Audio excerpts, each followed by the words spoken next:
Good morning students. मेरा नाम बलजीत सिंह है और मैं साइंस टीचर हूँ। मैं government high school Bhatera Jhajjar में कार्यरत हूँ।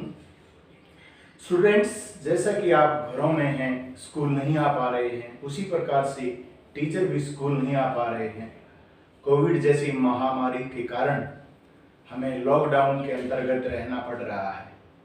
इससे बच्चों को काफ़ी नुकसान होता है पढ़ाई का भी, और टीचर्स भी परफॉर्म नहीं कर पाते। इसलिए मेरे मन में एक विचार आया कि क्यों ना ऑनलाइन टीचिंग को बढ़ावा देने के लिए और बच्चों का नुकसान ना हो, इसके लिए वीडियो बनाई जाए।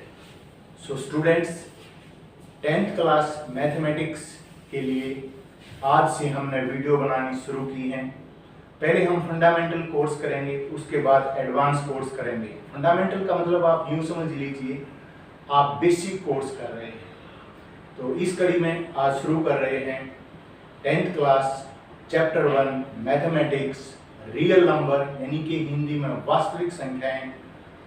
Let us start students.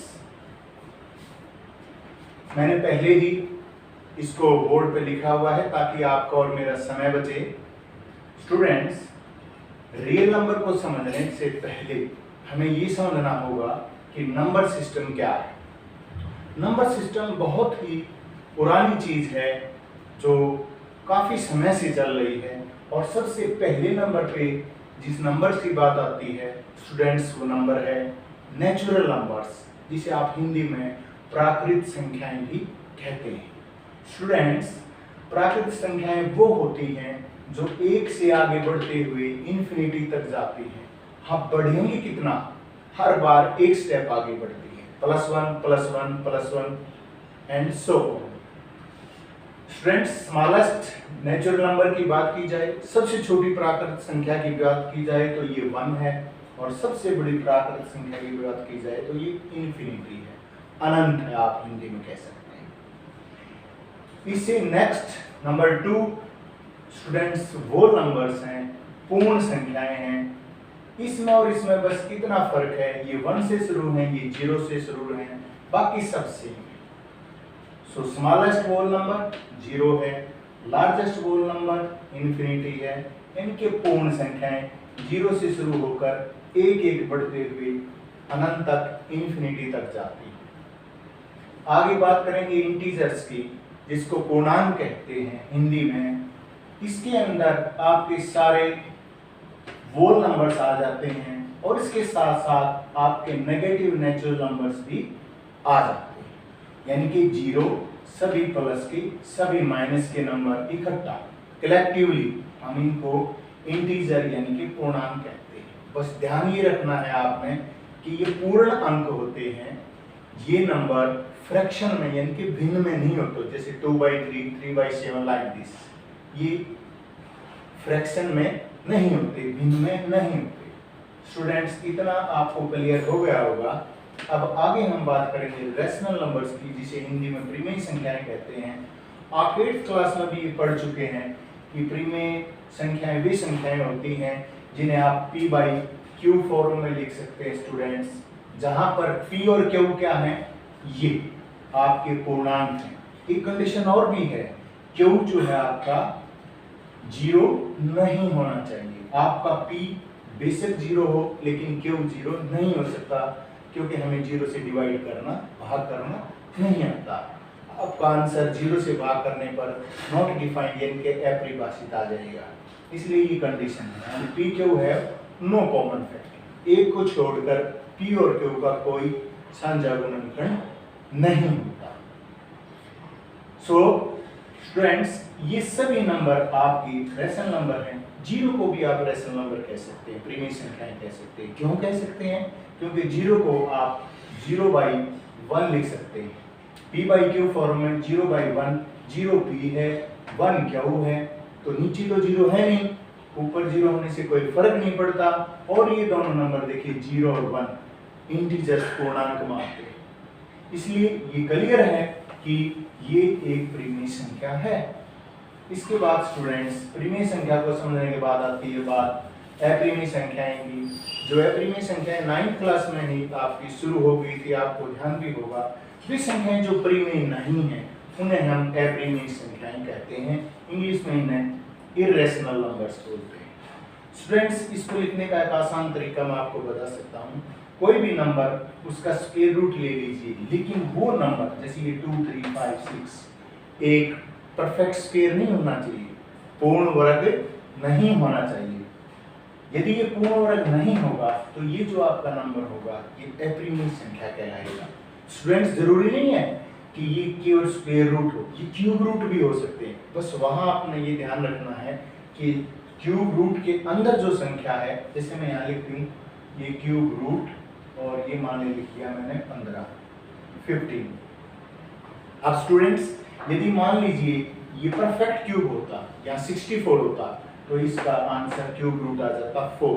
वो रेशनल नंबर होता, वो यानी कि प्रीमिय संख्या होता है, प्रीमिय संख्या नहीं होता। तो ये आप ध्यान रख के बहुत सारे इनफाइनाइट आप अपरिमेय संख्याएं लिख सकते हैं। स्टूडेंट्स, 10th क्लास में बात आती है वास्तविक संख्याएं, रियल नंबर्स की। ये कोई बड़ी बात नहीं है, आपकी प्रीमिय संख्या और अपरिमेय संख्याओं को इकट्ठा हम वास्तविक संख्याएं कह देते हैं। अब थोड़ा सा और जानते हैं स्टूडेंट्स, इसके बाद कुछ क्वेश्चन होते हैं जो छठी क्लास से आपसे पूछने शुरू हो जाते हैं कि क्या सभी प्राकृत संख्याएं पूर्ण संख्याएं हैं? आप कहेंगे यस। क्या सभी प्राकृत संख्याएं आपके पूर्णांक हैं? आप कहेंगे यस। क्योंकि ये छोटा पैकेट है, ये बड़ा पैकेट है। मैंने पहले ही पैकेट को दिखाने के लिए एक फिगर बनाई हुई है। ये सबसे छोटी फिगर है, इससे बड़ी, ये इससे बड़ी, ये इससे बड़ी, और सबसे बड़ी फिगर किसकी है? वास्तविक संख्याओं की। सो स्टूडेंट्स, ऊपर से नीचे यदि आप पूछते हो तो आप यस कहेंगे, ट्रू कहेंगे, लेकिन नीचे से ऊपर जाओगे तो नीचे थैला बड़ा है, ऊपर थैला छोटा है। आप बड़े थैले को छोटे थैले में अच्छी तरह नहीं डाल पाएंगे, इसलिए आप फॉल्स कहेंगे। स्टूडेंट्स, आप इस प्रकार के, ये जो मैंने डायग्राम बनाया है ये यही दिखाने के लिए है कि ये ट्रू है। ऊपर से नीचे किसी को दिखाओगे वो ट्रू होगा, लेकिन नीचे से ऊपर ले जाओगे तो बड़ा पैकेट छोटे पैकेट में नहीं आएगा, वो फॉल्स होगा। स्टूडेंट्स, इतनी जानकारी के बाद हम थोड़ा सा और आगे बढ़ते हैं और एक बार फिर से आते हैं इंटीजर्स पर। इंटीजर्स यानी कि मैं बात कर रहा हूँ पूर्णांक की। अब पूर्णांक में स्टूडेंट्स देखो 3 टाइप के नंबर है, सारे पॉजिटिव 1, 2, 3, 4 लाइक इन्फिनिटी। एक नंबर है आपका 0 जिसे हिंदी में शून्य कहते हैं, और कुछ नंबर है negative integers -1, -2, -3 up to infinity. Students, यहाँ एक बात क्लियर है कि स्मॉलेस्ट पॉजिटिव इंटीजर सबसे छोटा पूर्णांक 1 और सबसे बड़ा पूर्णांक इन्फिनिटी है। 0 ना पॉजिटिव पूर्णांक में आता, ना नेगेटिव में, ना धनात्मक पूर्णांक में आता, ना ऋणात्मक पूर्णांक में आता है। स्टूडेंट्स, यहाँ हम बात करें सबसे बड़ा पूर्णांक -1 है, सबसे छोटा पूर्णांक ऐसे कम होता जाएगा। जो आप लेफ्ट साइड की तरफ जाते हैं आप संख्याओं को छोटा करते जाते हैं, जो आप राइट साइड की तरफ जाते हैं आप संख्याओं को बड़ा करते जाते हैं। तो सबसे बड़ा ऋणात्मक पूर्णांक -1 है। It's clear students. अब देखिए इंटीजर्स को हम एक और बंटवारा करते हैं। इंटीजर्स को हम फिर 2 तरीके से बांट सकते हैं, अभाज्य और भाज्य संख्याओं में। लेकिन अभाज्य और भाज्य संख्याओं में बांटने के लिए आपको केवल पॉजिटिव इंटीजर्स को लेना है। आपको पॉजिटिव इंटीजर्स को 2 पार्ट में बांटना है, अभाज्य और भाज्य में। वे सभी संख्याएं स्टूडेंट्स जिनके केवल 2 फैक्टर होते हैं, जिनके केवल 2 गुणनखंड होते हैं, उनको हमने कहाँ लिया है स्टूडेंट्स? हमने उन्हें लिया है अभाज्य में। अब शुरू से आप बात करें, मान ले 1 की बात करें, अब 1 का तो एक ही फैक्टर है, एक ही गुणनखंड है। 2 की बात करें, यस 2 के 2 गुणनखंड है, 1 एंड इटसेल्फ, एक और स्वयं, यानी कि 2 1 से और 2 से खुद से भाग होगा। इसलिए 2 सबसे छोटा अभाज्य संख्या है, उसके बाद 3, 5, 7 लाइक दिस हम आगे चेक कर सकते हैं कि कौन से अभाज्य संख्याएं हैं और कौन सी भाज्य संख्याएं हैं। 2, 3 के बाद स्टूडेंट्स 4 की बात आती है। 4 के आप फैक्टर देखेंगे, गुणनखंड देखेंगे तो देखिए 1, 2 एंड 4, 3 फैक्टर्स आर देयर, 3 गुणनखंड हैं। इसलिए हम कहेंगे कि 4 is the smallest composite number. 4 सबसे छोटी भाज्य संख्या है। 4 के बाद नंबर 6, 8, 9, इस तरीके से नंबर्स आगे आते रहते हैं। स्टूडेंट्स, एक बहुत इंटरेस्टिंग पॉइंट है, कई बार बच्चे 12th 11th तक पहुंच जाते हैं और उन्हें ये पता नहीं चलता कि 1 को क्या कहें, प्राइम नंबर कहें या कंपोजिट नंबर कहें। सो इजी, 1 का फैक्टर 1 है। यदि 2 फैक्टर होते तो यहाँ लेते, 2 से ज्यादा होते तो यहाँ लेते। तो इसलिए ना तो ये अभाज्य मात्रा है ना अभाज्य मात्रा, एक ने तो ये भाज्य संख्या है ना भाज्य है। One is neither a prime number nor a composite number. एक बंटवारा और है स्टूडेंट्स इंटीजर्स का, इनके पूर्णांक का, वो है इवन और ऑड नंबर्स में। यहाँ पर बहुत बड़ा कंफ्यूजन है, बहुत सारे बच्चे इस चीज को क्लियर नहीं कर पाते हैं। इवन नंबर स्टूडेंट्स वो नंबर होते हैं जो 2 से डिवाइड होते हैं। अब 2 से डिवाइड होने वाला क्या 0 2 से डिवाइड नहीं होता? 0 2 से डिवाइड होता है, इसलिए हम कहेंगे कि 0 भी एक सम संख्या है। 6th क्लास में हम देखते हैं तो सम संख्याओं को 2 से दिखाते हैं, 2 4 6 8। स्टूडेंट्स ये धन सम संख्याओं का जिक्र है, 2 4 6 8 हम लेते हैं, ये धन सम संख्याओं का जिक्र है और इधर ऋण सम संख्याओं का जिक्र है। 0 ना धन है ना ऋण है, ये बीच में है, लेकिन ये सम संख्या जरूर है। इसके बाद स्टूडेंट्स विषम संख्याओं की बात करें तो बहुत ही क्लियर, जो 2 से डिवाइड नहीं होती हैं उन्हें हम क्या कहते हैं? विषम संख्याएं, ऑड नंबर्स बोलते हैं। अब ये जरूरी नहीं कि ये पॉजिटिव भी हों, ये नेगेटिव भी हो सकते हैं। सो ये एक सीरीज है, यहाँ 2 का डिफरेंस है और यहाँ भी स्टूडेंट्स आप देखेंगे 2 का डिफरेंस है, लेकिन यहाँ बीच में 0 है और यहाँ बीच में क्या आया आपका 1 है। 2 2 का अंतर होते हुए चले जाते हैं। ये विषम संख्याएं हैं। स्मॉलेस्ट यदि आप ऑड नंबर की बात करेंगे तो भी इन्फिनिटी है, लार्जेस्ट ऑड नंबर की बात करेंगे तो भी इन्फिनिटी है, क्योंकि इन संख्याओं का कोई अंत नहीं है। इसके बाद स्टूडेंट्स सम संख्याओं की भी आप बात करेंगे तो ऐसा ही यहाँ भी है, यहाँ भी इनका कोई अंत नहीं है, एंड नहीं है। सो स्टूडेंट्स आज हमने नंबर सिस्टम के बारे में बात की।